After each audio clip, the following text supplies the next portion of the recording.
Tatum? The great. When did you first hear Tatum?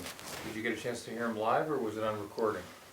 Well, I did hear Tatum live with Charlie Parker, actually. They were playing together on a job, two bands, Charlie Parker and Art Tatum Trio. It was fantastic engagement.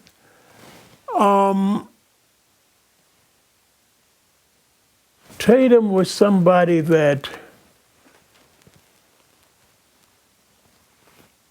was not exactly of the bebop. I mean, he wasn't a bebop player. See, we were all young, at that time, young beboppers, as I said. Charlie Parker was our prophet, and that was, so a lot of us hadn't yet connected bebop with other music. A lot of us were still narrowly focused on the bebop language, not realizing that that's part of the jazz language. So anyway, I might have been more in that when I heard him with Charlie Parker. I might have been a little more focused on the bebop language. So I appreciate him. I knew he was fantastic. The stuff he was doing. But I went there mainly, to hear Bird. And the thing was, Bird and Art Tatum, these great, as a sort of a battle. This is how people think in this world. Everything's got to be a contest. Well, who's going to take out the more, Charlie Parker or Art, this kind of stuff. So anyway, I began listening more to Art Tatum, and I became a complete Art Tatum fanatic. I had every record that he made. I'd get every record that he made and play it endlessly.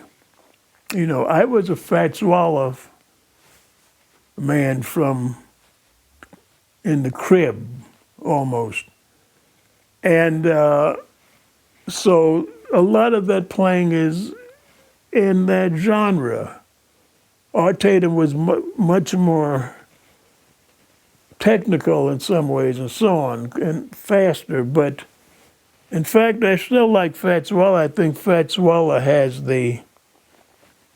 when you hear Fats Waller play the left hand in the bass, it's like, it's so deep and rich.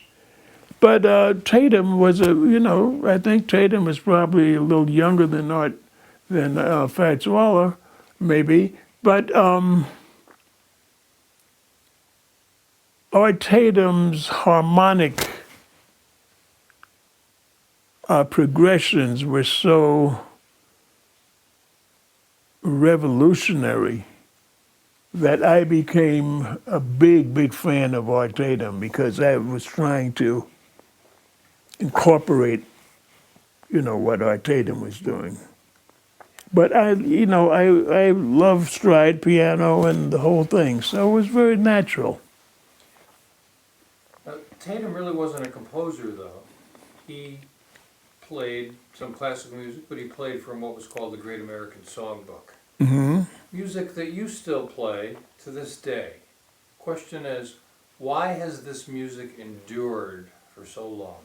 These songs, these classic tunes. Well, I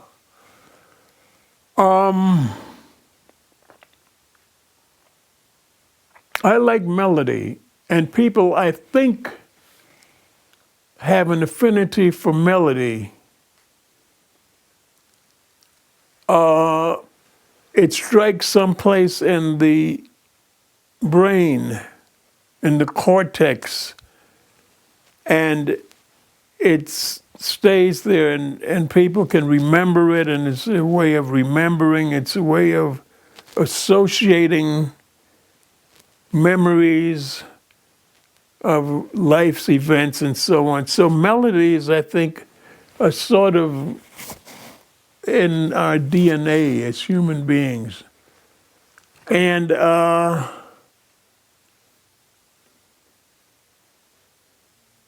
this so-called songbook was, existed primarily melodies. I was thinking one of my favorite people was Jerome Kern. Now, Jerome Kern, a lot of this stuff I'm learning every day. I haven't really examined, but I've been trying to find out where Jerome Kern got his. I think he was Eastern European, and he used to be involved in these operettas and this sort of light classical music, more for light operas of that sort. So, and these melodies sort of grew out of the need to have a song with the libretto and all this stuff. So that's where these melodies probably originated. But of course, you need a genius like Jerome Kern to, to create, to put them together. I guess that would be the background of a lot of these melodies. But I like melodies. Yeah, I like melodies, but as long as you've opened up this subject, the times that we're living in today, I think we're going away from the melodies. And when I say we, I mean the collective we.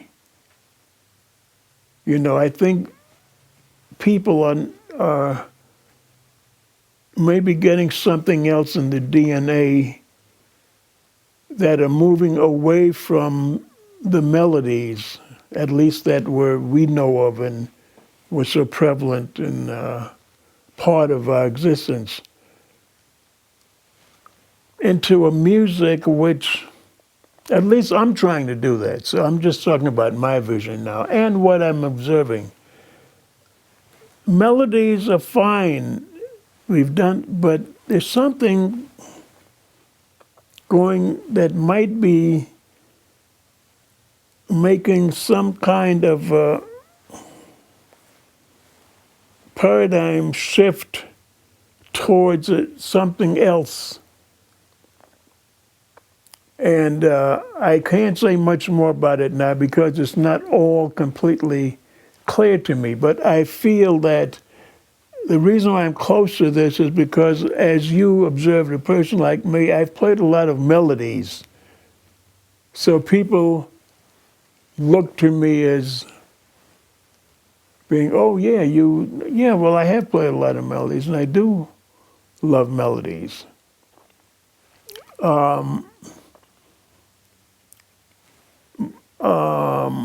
But rather than